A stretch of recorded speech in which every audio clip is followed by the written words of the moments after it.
Hello again. This video lecture is intended to walk you through the WGS300 Women in Trauma syllabus.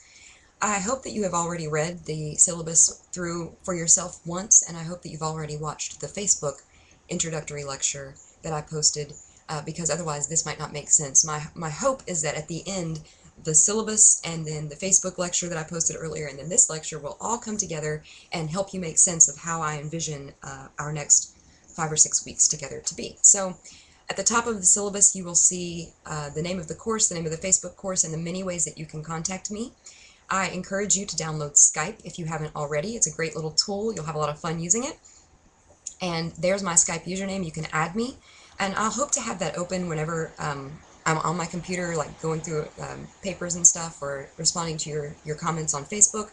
So if you see me on there and you want to chat with me, feel free to strike up a conversation about the course content or about any problems that you're having. But you can also email me and we can set up kind of an office hour visit on Skype. So either one of those is fine. The two required materials that we have are Judith Herman's Trauma and Recovery. You can buy any version of this book that you like. I bought the new one with the afterword by the author, but that's not necessarily required. This one's the 1997 version. Get whichever version that you like. We'll be going by chapter, not by page number, so you should be fine if you just have any version of that book. The second book that you'll need is Dorothy Allison's Bastard Out of Carolina. The one that I have on reserve in the bookstore is this nice, beautiful copy with French pages. It's lovely, but I have a really old, beat-up copy that I'm going to be using, so whichever copy you want to use. Again, we're going to be going by chapter, not by page number, so pagination discrepancies are not going to make any difference in our course together. Additional readings will be made available to you through Blackboard, but what you're going to see in just a second when we get down to the actual syllabus portion of this course description is that most of the stuff that we're going to be reading are going to be from those two books that I just told you and then posted onto our Facebook wall. So it should all be localized right there for you to have quick access no matter where you are in the world. I myself am coming to you from Michigan State University, East Lansing, Michigan, and I know that we have at least one person who's going to be in Mexico for the whole class, so we are far afield, guys. We're from all over the world, so we should have all kinds of cool input from everybody. I'm going to skip through the course objectives and the general course overview because I hope that you've already read that. The thing I'm going to point out to you in both of those course objectives and the general course overview is this list. For example, in the course objectives number 5, I say that one of the things you should be able to do at the end of this course is to investigate as a group and individually the multiple themes evident in trauma theory texts, and then I provide this list of sort of subtopics that our course will address. At the end of this course, you'll be asked to compile a final project, and it will investigate one of these sub-themes more specifically.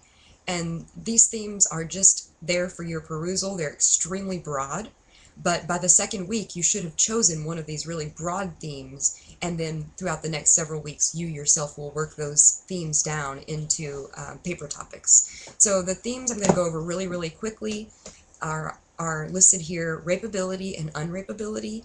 That's one that is really kind of new and interesting to me. It deals, of course, with rape, but it really became an issue, a hot topic issue, when Lil Wayne came out as saying that he had sex at a really early age and was therefore unrapeable. That because he was exposed to sex at such an early age, all of the promiscuity that he went through as a young adult and a young man and a teenager and even an adolescent, he said that it wasn't that big of a deal because he was broken in at an early age, to be crude about it. So he basically represented himself as unrapeable. And then a flip side of that would be this kind of new, have you heard of the idea of the slut walk, for example? Well, the idea that women can wear, that women who wear less clothing are somehow intrinsically more rapeable is coming into question, is basically what's happening. So some women have been deemed in the past, even in courts of law, unrapeable because they were wearing skimpy clothing or because they were asking for it in a variety of ways. Well, there's been a huge feminist backlash to that, as you might imagine. Nobody asks to be raped. That's insanity. So the rapeability, unrapeability is kind of a hot topic issue. So there's one for you. Identity crises. When people suffer from severe trauma or even everyday trauma, which we'll talk about throughout this semester, it forces you to reckon with or struggle with your own identity and what it means to be a human, what it means to be you, who you even are. And so these are at the core of the issue of trauma, and they're very psychology laden and psychoanalytic in nature. If you're into that kind of stuff, then you can choose Identity Crisis. The next one is called Psychosomatic Connection. The psycho is the mind and the somatic is the body. And in trauma theory, we're always dealing with the way that psychic symptoms manifest themselves somatically. So the way that things that are happening in your mind actually come to bear on your body. Our bodies can show symptoms of things that our minds can't articulate. So that's the psychosomatic connections part.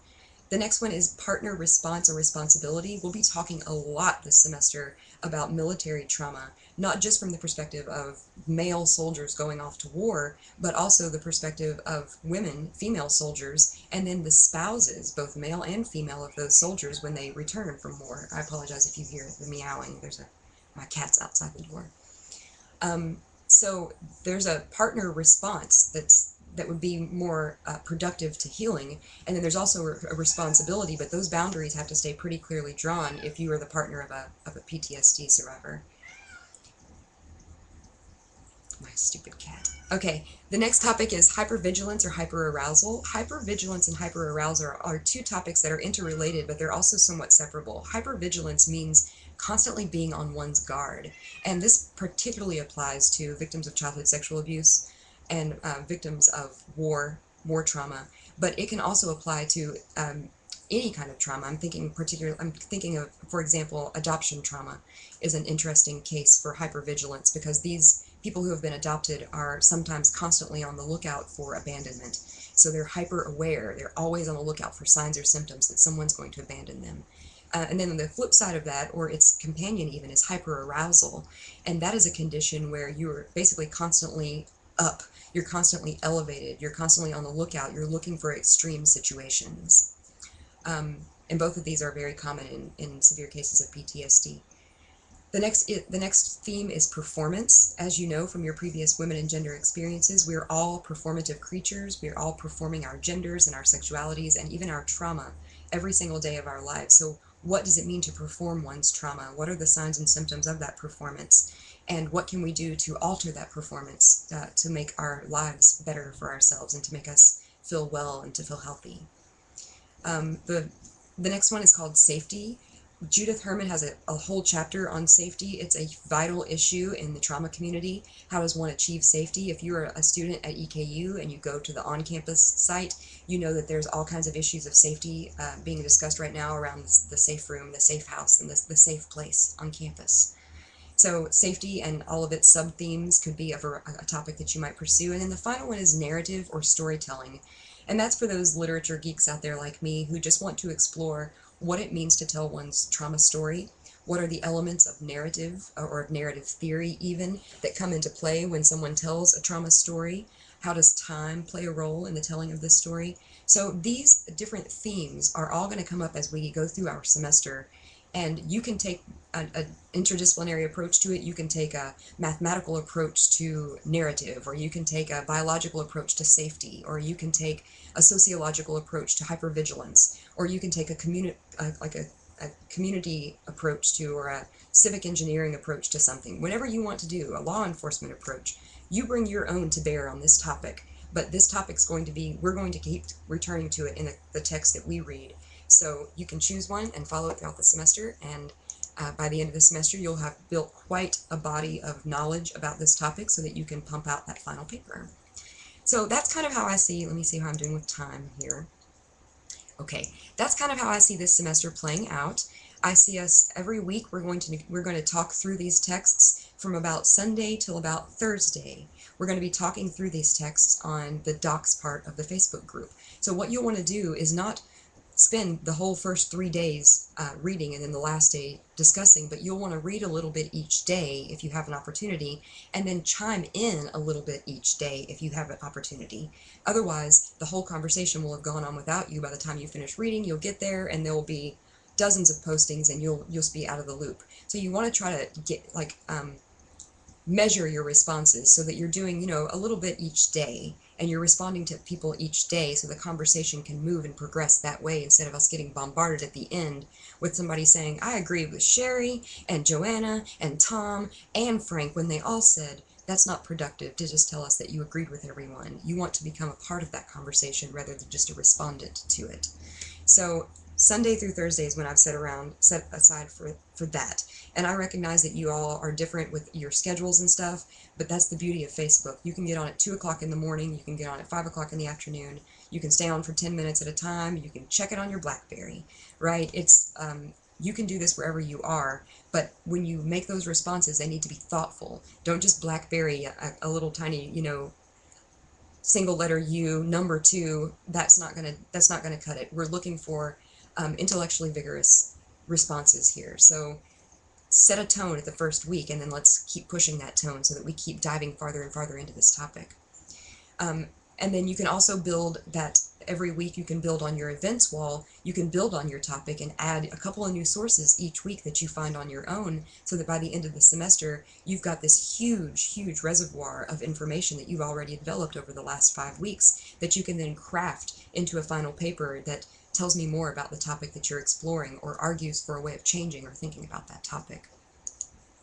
So let me see if I've got everything. The last thing I wanted to go to, check one more time on time.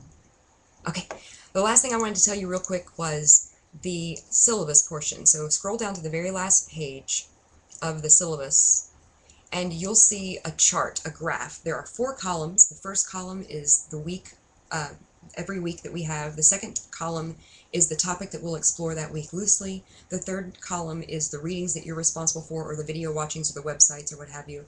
And then the fourth column are your response assignments. So, like for example, in the first week, we're going to be, if you look across that row, the first week we're psychologically immersing ourselves in trauma. The readings are Judith Herman's Introduction and a Forgotten History. That's pages 132 of the text, if you have the version that I have. We'll be reading a short article from Kathy Caruth that's available to you on JSTOR that you should find yourself and read. And then we'll be reading a short poem that I will link to you on the Facebook wall. You're also responsible for watching these introductory lectures. And that's everything that you're going to be taking in, right? In addition to keeping up with everybody's postings and things like that. And then the response assignments, Monday through Thursday, stop in for like a couple of minutes every day and see what everybody else is saying. Add your voice to that response. And then Friday through Saturday, either one of those days, you can post your event, the final 500 to 700 word essay. That's the end of the week posting. You should also begin considering a topic for your semester-long research project. That's our basic schedule every week. We'll read a little bit of Herman, a little bit of Dorothy Allison, a poem or two, maybe an article or two from the internet, and then participate in the back and forth chatter on Sunday through Thursday, and then post that event at the end of the week on Friday or Saturday. The only difference is every week you're going to be sending me a personal email to my email address or to my Facebook account. Actually, I would prefer email. Send it to my blueamy@msu. So each week you'll send me an email that tells me a different piece of information, and that's noted on the syllabus in the far right-hand column. So I know I've gone 100 miles an hour telling you all of this, but I was trying to fit it into 15 minutes, which is my cap on my YouTube videos. So that's the general outline of our semester. Last semester and both times that I've taught this course, everyone has absolutely loved the content. Once you get into the content, you'll see that it is really invigorating in lots of different ways, intellectually stimulating, and also emotionally and spiritually stimulating, if I can say that. I'm allowed to say that in academia. Facebook is a really cool medium for us to investigate these topics because it allows us to be both personal and professional. And it's also a neat way to kind of get to know one another from this kind of distance, which allows us a neat way to discuss trauma. So I'm glad to be your guide through this program. I hope, I don't want to intimidate you with the workload, but I hope that once you get into it, you'll see that like reading the novel flies by because it's a really great book, and reading Judith Herman is really interesting. So the readings don't seem as long as they might be, but you should expect as much from an online course of this duration. So anyway, I'll stop talking now. I'll probably post another lecture here in a couple of minutes about the first readings or the first week. If you have any questions, comment on the discussion, general discussion under the docs section, or comment on this video. Thanks. See you soon.